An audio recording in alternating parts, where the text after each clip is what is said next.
pense en particulier à la loi dite Gatel, établit qu'il pouvait y avoir une capacité d'empêcher de la part du ministre de l'Éducation nationale l'ouverture d'une école hors contrat.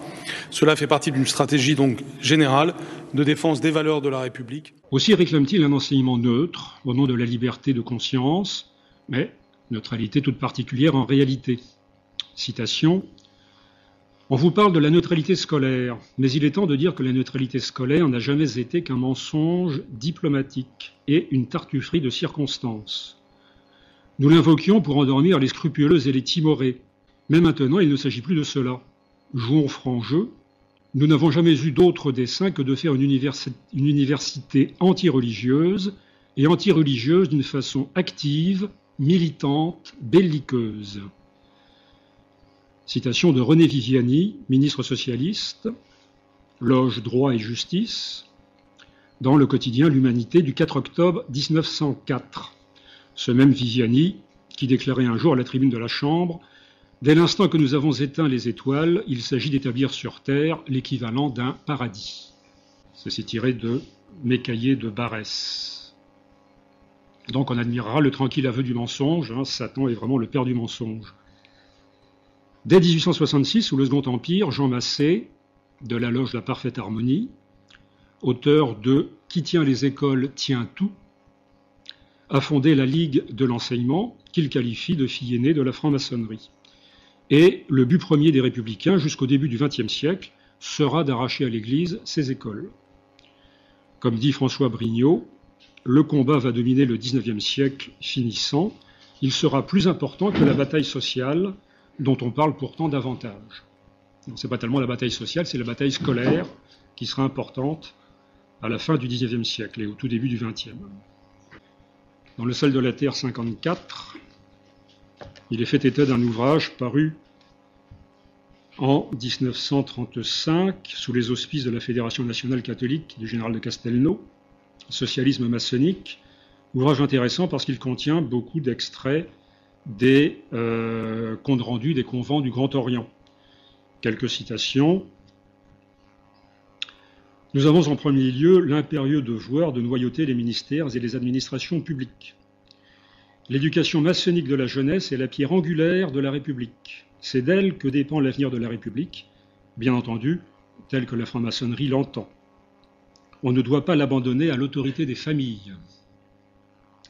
Il faut absolument que la société s'empare de l'enfant et le mène fermement vers les fins sociales pour lesquelles il est fait, etc., etc. Citation. C'est dans son sein que s'élaborent la plupart des... Il est question du Grand Orient. C'est dans son sein que s'élaborent la plupart des grandes réformes sociales. L'instruction laïque et obligatoire a été édictée, préparée et pour ainsi dire décrétée dans les loges il y a bien des années, et c'est ce qui a rendu possible qu'elle fût votée à la Chambre.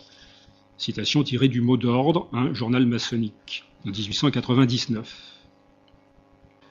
Dans le gouvernement présidé par le protestant Waddington, et dont 6 ministres sur 9 sont francs-maçons, celui de l'instruction publique est Jules Ferry, des loges La Clémente Amitié et Alsace-Lorraine, auteur de « Mon but est d'organiser l'humanité sans Dieu ». Ça figure dans l'exergue de l'emploi du déroulement des journées Jean Vaquier, si vous l'avez remarqué. C'est pas exactement mot à mot pareil, mais enfin, ça revient au même. Mon but est d'organiser l'humanité sans Dieu. Au ministère, il est secondé par des personnages dont on vous a déjà entretenu. Ferdinand Buisson, citation, Ferdinand Buisson, durant 40 ans, a dirigé les développements successifs de l'école primaire. Il possède la grande pensée du règne maçonnique. C'est tiré, là aussi, de Maurice Barès, dans Mes cahiers. Il possède la grande pensée du règne maçonnique. Buisson fut le directeur à peu près inamovible de la direction titulaire de la direction de l'instruction primaire au ministère. Ferry ne perd pas de temps, preuve que l'inspiration de son action vient de loin. Pas plus de 6 semaines après son entrée en fonction, le 15 mars 1879, il est déjà en mesure de déposer 2 projets de loi. Le premier exclut les représentants de l'Église du Conseil supérieur de l'instruction publique et des conseils d'académie créés par la loi Fallou, et le second réserve à l'État la collation des grades universitaires et surtout, par son article 7, ôte le droit d'enseigner à tout membre d'une congrégation non autorisée. Jean Sévillat cite ce commentaire de Georges Duby dans son Histoire de France. Citation. « Il ne s'agissait pas pour les républicains d'arracher la France à son ignorance. D'autres régimes, bien avant eux, s'en étaient chargés. Ce qu'ils désirent, c'est arracher les écoles primaires du peuple des mains de l'Église. » Fin de citation. C'est l'évidence même. Bon, c'est la citation d'un pontife de l'enseignement officiel, Georges Duby. Mais c'est une constatation évidente. C'est arracher les écoles primaires du peuple des mains de l'Église. Alors l'astuce de Jules Ferry va consister à joindre la laïcité à la gratuité et à l'obligation scolaire. Paul Bert ne le cachait pas. Il disait « Les écoles congréganistes, par la gratuité, perdraient beaucoup de leur prestige. Et aussi, une fois le système de l'instruction gratuite et obligatoire établi et fonctionnant, on laïcisera les écoles communales, au besoin, graduellement. » Il fait cette déclaration au convent maçonnique de novembre 1877, citation trouvée dans Connaissances élémentaires de la franc-maçonnerie de M. Arnaud de Lassus. Il était aisé de prévoir que les parents inscriraient leurs enfants dans les écoles gratuites de l'État dès lors que les deux systèmes coexisteraient, les deux systèmes d'enseignement coexisteraient. Il suffisait alors de poser comme axiome que si l'école était gratuite et obligatoire, elle ne devait heurter personne et donc être neutre entre guillemets, c'est-à-dire, dans le langage maçonnique, laïque. À la suite d'élections favorables à la gauche, Ferry fait voter la loi du 28 mars 1882 sur l'obligation de l'enseignement primaire pour les enfants de 6 à 13 ans, garçons et filles. Elle supprime l'instruction religieuse de la loi Guizot, et dès lors, même si elle dispose que les établissements scolaires fermeront un jour par semaine, qui très longtemps ce sera le jeudi, pour que s'y tiennent le cours de catéchisme, eh bien, la loi dit désormais que Dieu est ignoré de l'enseignement de l'État en France. Reste à régler le sort des religieuses et religieux enseignants des écoles primaires publiques.